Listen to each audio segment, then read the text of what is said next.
संग्रामपुर में दो बुजुर्ग तारा और सितारा रहा करती थीं। पूरे संग्रामपुर से उनकी बहसबाजी चला करती थी।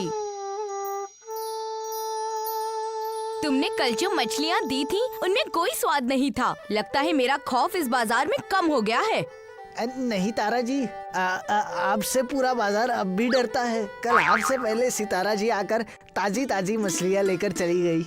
उस सितारा का कुछ न कुछ तो करना ही पड़ेगा। हमेशा मुझसे पहले और आगे होकर मलाई खा लेती है। मलाई नहीं, मछली। चुप रहो और कहीं और से लाकर मछलियाँ दो। तारा और सितारा का इतना खौफ था कि बाजार वाले उनके एक कहने पर उनकी मांगी हुई चीजें ला देते। उतने में वहाँ पर लखन भागता हुआ आया और तारा से कहने लगा, दादी दादी दादी, खेतों में किसानों का ट्रैक्टर फंस गया है, उसे चलकर निकालिए ना, बड़ी दुआ लगेगी। दादी किसको बोला? कॉल मी तारा ओनली।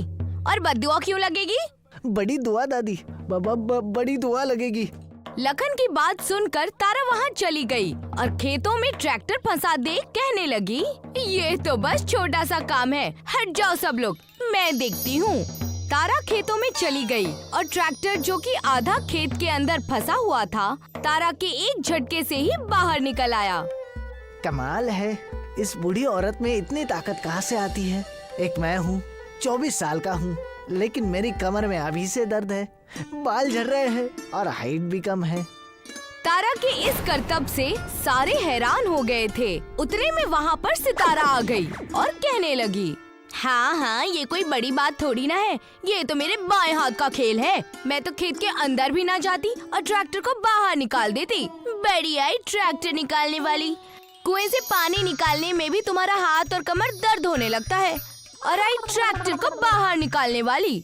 मैं ये छोटे मोटे खेल खेल कर टाइम वेस्ट नहीं करती, मैं बड़े बड़े कारनामे करती हूँ। सितारा इतना कहकर वहाँ से चली जाती है और तारा अपने दांत पीसते हुए कहती है, बस बहुत हुआ, इससे मुझे क्या दुश्मनी है मैं नहीं जानती, पर अब लगाम लगाना पड़ेगा। तारा वहाँ से अपने घर चली गई और ताजे ताजे मछलियाँ पकाने लगी। आज मैं पेट भरकर मछलियाँ खाऊंगी, ताजी ताजी मछलियाँ। फिश करी बनाकर तूफानी फिश बना लूं। एक काम करती हूँ, आज तंदूरी फिश बना लूंगी, कल करी फिश या फिश फ्राई बना लूंगी तो देखा जाएगा। तारा ने पूरे तरीके से अपने घर पर तंदूरी फिश बना ली, जिसकी खुशबू पूरे गांव में फैल गई और सितारा के घर पर जा पहुंची। वाह, क्या खुशबू है! गांव में कहीं कोई मछली पका रहा है। अगर ये मछलियाँ मैंने नहीं खाई तो धिक्कार है मेरे सितारा होने पर। मछली, मछली, अरे वाह, ये तो तंदूरी मछली है। लेकिन ये खुशबू कहाँ से आ रही है? अरे, ये तो सितारा के घर से आ रही है। उस बुजुर्ग को सबक सिखाने में अब मजा आएगा। अब देखना मेरा कमाल। तारा बहन जी, आपका सोने का मंगलसूत्र नीचे गिर गया है। अरे यहाँ पर तो सोने के कई सारे कंगन भी है। क्या कहा? सोने के कंगन, मंगलसूत्र? हाँ, मेरा ही है, मैं अभी आई।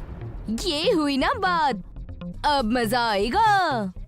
तारा जैसे ही बाहर गई, सितारा ने अपने आप को और भी छोटा कर लिया और तारा की खिड़की से अंदर घुस गई। ये तो अच्छा हुआ कि मेरी शक्तियाँ मेरे पास हैं और सारी की सारी तंदूरी मछली खा गई, जिसे खाकर एक लंबी सी डकार लेकर सितारा तारा के बेड पर आराम करने लगी। वाह, लाजवाब! यही जिंदगी तो मैं कब से चाहती थी। इसी स्वाद के लिए तो अभी तक जिंदा हूँ। हाँ, कोई बेवकूफी होगा जो मुझसे बदमाशी कर रहा है और मैं भी खामखा के लालच में वहाँ चली गई। तारा अपने आप से बात करते हुए अपने किचन में चली गई और वहाँ जाकर देखा कि सितारा ने सारी तंदूरी मछलियाँ खा ली हैं और बेड पर बड़े ही प्यार से आराम कर रही है। चारों ओर मछलियों के टुकड़े पड़े हैं। सितारा, तुम यहाँ क्या कर रही हो? तुम्हारी इतनी हिम्मत कि मेरी सारी मछलियाँ तुमने खा ली?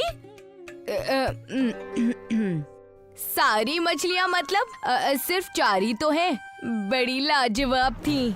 जैसे ही सितारा ने इतना कहा, तारा ने अपने हाथों से डाइनिंग टेबल उठाकर सितारा पर फेंक दिया। सितारा ने अपनी तरफ उड़ता हुआ डाइनिंग टेबल आते देखा तो अपनी शक्तियों का इस्तेमाल करके अपना कद बहुत ही छोटा कर दिया। डाइनिंग टेबल इतनी जोर से आया कि तारा के घर का टीवी उस डाइनिंग टेबल से टूट गया। अच्छा, तो तुम्हें खेल खेलना है? चलो साथ में खेलते हैं। इतना कहकर सितारा दौड़ते हुए घर के बाहर चली गई और तारा उसका पीछा करने लगी। गांव के बाहर जाते ही सितारा ने वहां पर रखी रिक्शा अपने हाथों से उठा ली और सारे गांव वाले ये कारनामा देखकर दंग रह गए। हाँ, अब तुम्हारा खेल खत्म। अब तुम देखना, इस गांव में सिर्फ एक ही शेरनी है और वो हूँ मैं। इतना कहते ही सितारा ने अपने हाथों से उठाई रिक्शा उठाकर तारा की ओर फेंक दी। लेकिन तारा इतनी ताकतवर थी कि उसने उस रिक्शा को एक ही हाथ से पकड़ लिया और बड़े ताव से कहने लगी, ये बच्चों वाले खेल मेरे साथ मत खेलो, तुम्हें तो मैं।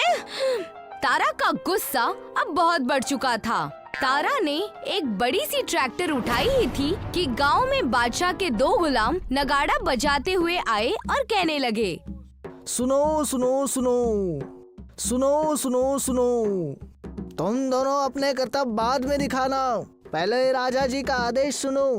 राजा का आदेश ये है कि गांव में एक दौड़ का मुकाबला होगा और इस मुकाबले में हर एक उम्र का व्यक्ति, चाहे बच्चा हो या जवान हो या बूढ़ा हो, कोई भी भाग ले सकता है। जीतने वाले को इनाम मिलेगा 100 एकड़ जमीन और एक बड़ा सा मकान जिसमें हीरे और जेवरात भरे होंगे। सुनो सुनो सुनो।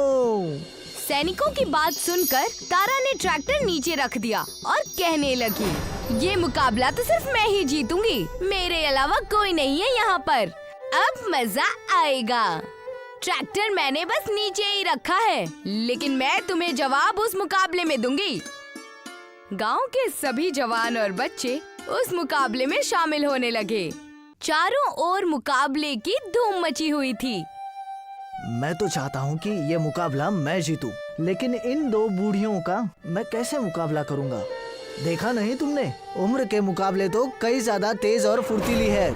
मेरी आंखें भरोसा ही नहीं कर रही थी जब उस बुढ़िया ने एक हाथ में ट्रैक्टर उठा लिया था।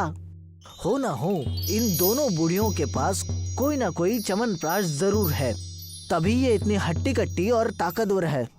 तारा और सितारा भी दौड़ मुकाबले की तैयारी कर रही थी। मुकाबले का दिन करीब आ चुका था। सारे ही जवान और बुजुर्ग मुकाबले की कतार में खड़े थे। सभी ने अपनी अपनी कतार पकड़ ली थी। तारा और सितारा भी वहीं थे। आज जो भी ये मुकाबला जीतेगा उसे 100 एकड़ जमीन और एक बड़ा सा घर इनाम में मिलेगा। मेरे 3 गिनने पर दौड़ना शुरू करना। अब देखना मेरा कमाल। अपने कद को बढ़ाकर एक ही छलांग में मैं मुकाबला जीत जाऊंगी।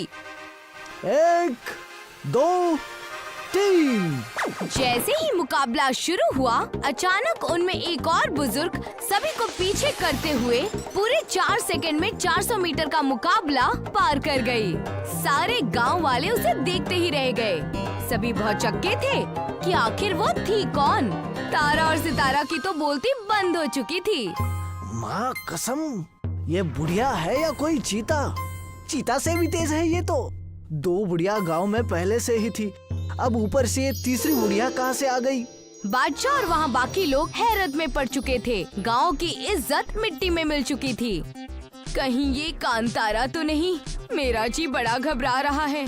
मैं चेहरा देख लूंगी तो उन्हें पहचान लूंगी। हो ना हो ये वही है। और जैसे ही तीसरी बुजुर्ग ने अपना चेहरा बादशाह के पास जाकर दिखाया, तब तारा ने कहा, सत्यानाश, ये हमारी ही तरह है, इस दुनिया की तीसरी ताकतवर बुजुर्ग कांतारा। दूसरी ओर बादशाह ने 100 एकड़ जमीन और एक बड़ा सा घर कांतारा को इनाम के रूप में दे दिया। चारों ओर कांतारा की वाहवाही होने लगी थी। अब मैं संग्रामपुर में ही रहूंगी और अपनी जिंदगी बिताऊंगी और यहाँ रहकर तारा और सितारा का जीना